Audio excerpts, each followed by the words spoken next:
Composants d'un réseau, architecture d'un réseau local, à savoir. Pour pouvoir se servir du matériel informatique du réseau local du collège, il faut en comprendre son architecture. Ce schéma représente un réseau informatique typique d'un établissement scolaire.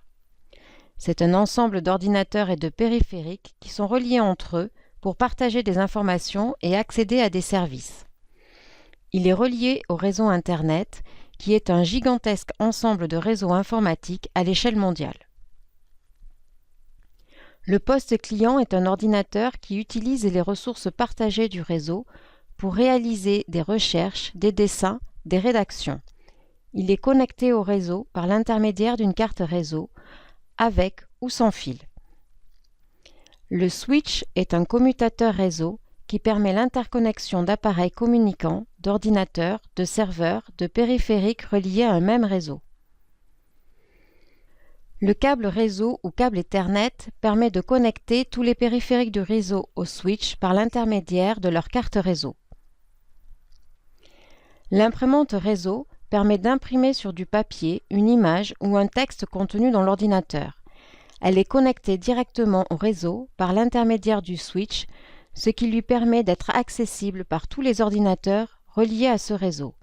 Certaines imprimantes réseau disposent du Wi-Fi, ce qui leur permet de rejoindre le réseau sans fil. Le routeur Internet Wi-Fi distribue une connexion Internet aux différents périphériques, notamment les postes clients du réseau, lorsqu'ils en ont besoin. Ils communiquent par câble réseau, câble Ethernet, ou sans fil par Wi-Fi.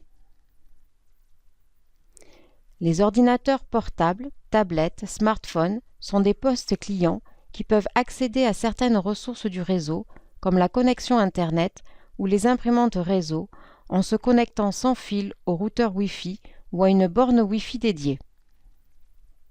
Le serveur est un ordinateur qui est choisi pour partager des services et organiser l'ensemble du réseau. Il existe plusieurs types de serveurs pour permettre l'authentification et la connexion des postes clients, ainsi que l'accès aux ressources et aux périphériques partagés, pour permettre le filtrage et la sécurisation des accès vers Internet hors du réseau du collège par un pare-feu.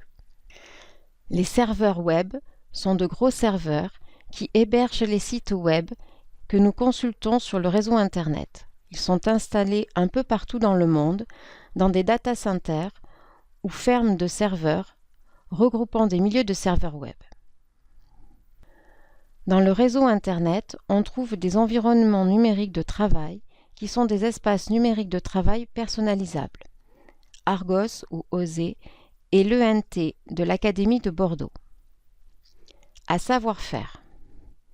Pour pouvoir se servir du matériel informatique du réseau local du collège, il faut en comprendre son fonctionnement. Comment s'authentifier auprès du serveur pédagogique? L'usager saisit ses identifiants, nom d'utilisateur et mot de passe depuis le poste client. S'il n'y a pas d'erreur, le serveur autorise l'ouverture de la session. Le poste client est disponible pour travailler.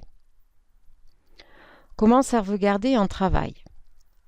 L'usager ne sauvegarde pas ses fichiers sur son poste client, mais sur le serveur de données. Il pourra ainsi retrouver ses travaux sur n'importe quel poste du réseau.